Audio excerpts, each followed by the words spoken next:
Halo guys, jumpa lagi dengan gue Iyas, pejuang kanker sekaligus traveler. Nah, hari ini gue pengen nge-review imunoterapi menggunakan obat Keytruda. Karena memang udah setahun ya, semenjak gue pertama kali itu dimasukin Keytruda, itu udah kurang lebih setahun, lebih malah, bukan kurang. Jadi udah 22 kali aku dimasukin.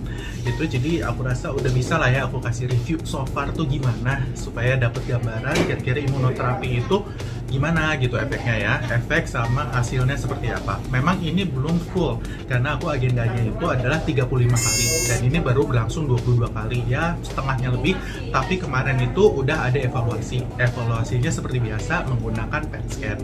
Ya kalau dipikir-pikir ini adalah video aku yang pertama ya di tahun 2022. Well, nggak pertama banget sih, sebenarnya aku ada banyak video, tapi ini video panjang pertama, yang lainnya tuh video short-short aja. Karena memang ya aku agak a little bit busy gitu ya. Jadi banyak banget kesibukan, ada juga problem-problem gitu, jadi nggak terlalu fokus untuk bikin video yang panjang gitu. Dan lagi untuk tema pembahasannya sebenarnya banyak yang masih bisa aku bahas, cuma kalau misalnya review untuk imunoterapi itu kan juga kalau tiap kali di review ya belum kelihatan kan. Kemarin kebetulan waktu bulan April itu aku ada PET scan, jadi aku bikin video ini aku rasa udah bisa lah dengan ada PET scan itu kan ada hasil evaluasinya, di situ juga ada expertise-nya, jadi bisa aku uraikan gitu mengenai review imunoterapinya. Aku udah PET scan 2 bulan lalu dan ini ada hasilnya.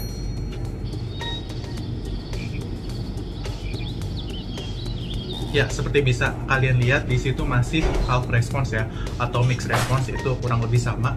Jadi memang responsnya itu masih, ya namanya juga mix, itu adalah campur ya. Jadi ada yang mengecil, ada juga yang membesar. Ini baik dari segi aktivitas maupun dari segi ukuran tumor kankernya. Di situ memang masih belum bisa disimpulkan banget ya in total itu seperti apa, karena kan ini memang baru setengahnya, baru 22 kali out of 35 kan. Jadi nanti kalau misalnya setelah 35 yaitu akan ada PET scan-nya lagi untuk melihat imunoterapinya ini benar-benar berhasil apa enggak. Nah, imunoterapi yang aku gunain adalah dengan obat Keytruda, dan selama 22 kali ini kan biasanya ada pertanyaan tuh gimana sih efeknya gitu kan. Nah, kalau menurut aku sendiri sih efeknya mild banget ya ketimbang dengan kemoterapi. Jadi waktu kemoterapi itu aku jauh lebih kepayahan, tapi itu pun juga waktu kemoterapi Adcetris atau yang terakhir kali itu nggak terlalu payah juga sih. Nah, ini lebih mild lagi. Memang efek yang sampai 22 kali ini pernah aku ada demam gak jelas. Demam gak jelas itu bertahan 10 hari dan itu terjadi 2 kali. Dan itu dua-duanya juga bukan COVID ya, gara-gara aku kan udah cek juga gitu, PCR aku ngeceknya juga di 2 kali itu memang bukan. Jadi memang hanya efek dari obatnya itu aja ya, dan kemungkinan imun aku juga lagi drop waktu itu, jadi mungkin keserang penyakit-penyakit remeh ya, itu udah hal biasa lah. Di luar itu aku nggak ada muntah, terus rambut sih ini masih tipis, cuma ya nunggu lah ya. Terus habis itu pusing segala macem enggak, cuma waktu yang demam 10 hari itu 2 kali 10 hari itu rasanya mual. Terus habis itu makan juga agak nggak enak gitu ya, pencernaan juga terganggu banget sampai diberikan obat kayak sejenis pencahar gitu ya, pokoknya dipancing lah dengan obatnya itu. Jadi kayak gerakan peristaltiknya itu tuh jadi lebih terpicu gitu ya, sehingga buang air akhirnya bisa, karena waktu itu cenderung lebih ke sembelit gitu, lebih ke susah buang air, sehingga dikasih obat membantu itu.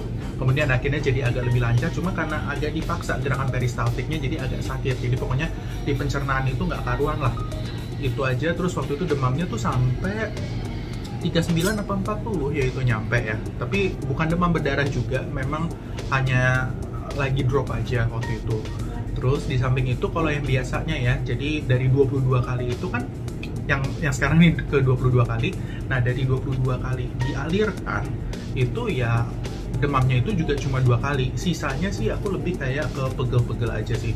Jadi nggak ada yang terlalu gimana gitu efeknya, dan itu hanya kayak sehari 2 hari. Jadi misalnya nih habis dimasukin hari ini, kemudian besok ya masih pegel-pegel gitu ya, pegel kayak digebukin lah. Jangan kayak digebukin deh, digebukin mah sakit. Pegelnya tuh kayak orang habis olahraga tapi nggak pemanasan, kayak gitulah, pegel-pegel. Terus habis itu enaknya kalau misalnya udah stretching terus bunyi, nah itu agak rilis tuh, tapi intinya masih pegel-pegel gitu ya. Linu juga itu paling 2 hari ya, maksimal 3 hari lah. kemudian paling capek drop-drop biasa, tapi nggak sampai yang gimana banget, enggak. Nah, terus melihat mixed response gini, gimana sih tanggapan diri aku sendiri ya? Jadi aku sih jujur nih ya, ada sih rasa kecewa kan. Pengennya tuh meskipun baru pengennya sih meskipun baru setengah itu udah full gitu ya, udah maksudnya nggak mixed response tapi udah full response. Bahkan soalnya ada di beberapa kejadian itu yang kayak kemo ada yang misalnya paketnya 6 kali atau 12 kali, tapi di keempat kali udah bersih, berarti 2 kalinya itu tuh tinggal finishing. Ya ini sama, aku berharapnya kemarin udah dilakukan yang sebelum PET scan itu udah belasan kan, udah sekitar 18 itu dilakukan. Nah itu aku berharapnya hasilnya tuh full response sehingga sisa terapinya itu udah tinggal finishingnya. Tadinya aku berharap kayak gitu kan, cuma ya hasilnya berkata lain, jadi ya memang ada rasa kecewa. Dan kalau ditanya ya udah kalau gitu kenapa masih diterusin, karena memang saran dari dokter ya ini kan memang baru setengahnya, paketnya itu 35 kali, jadi ya why not aku terusin. Kemudian yang kedua, aku orangnya tuh ya yang penting usaha maksimal dulu, nanti hasilnya apa itu ya terserah universe ini.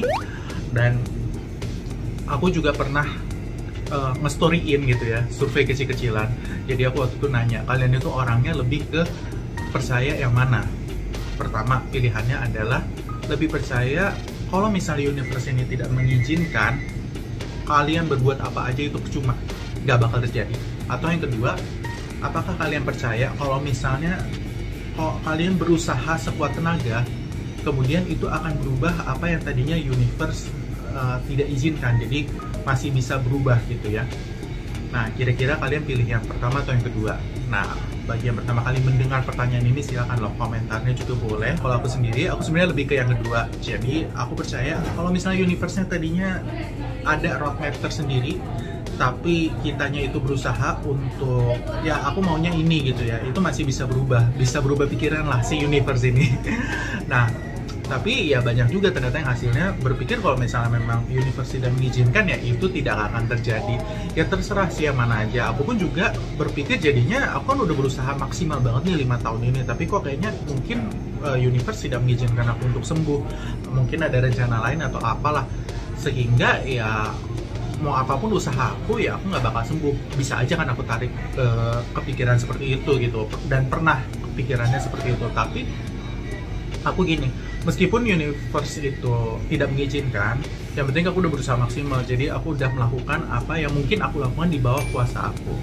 Oh, by the way, bestie di sini, kalau kalian butuh apartemen baik jangka pendek maupun jangka panjang, kebetulan aku menyewakan apartemen aku, dan itu bisa untuk staycation atau healing atau misalnya kalian memang butuh untuk kerjaan ya di sekitar situ, boleh lo langsung aja. Ini gambar-gambar yang aku sertain, linknya juga aku taruh di bawah sini ya untuk kalian akses, bisa kalian lihat-lihat dulu dan bisa kalian tanyain. Dan kalau misalnya kalian menyewa apartemen aku, berarti kalian berpartisipasi juga untuk mensupport pengobatan kanker aku. Ditunggu ya. Thank you bestie.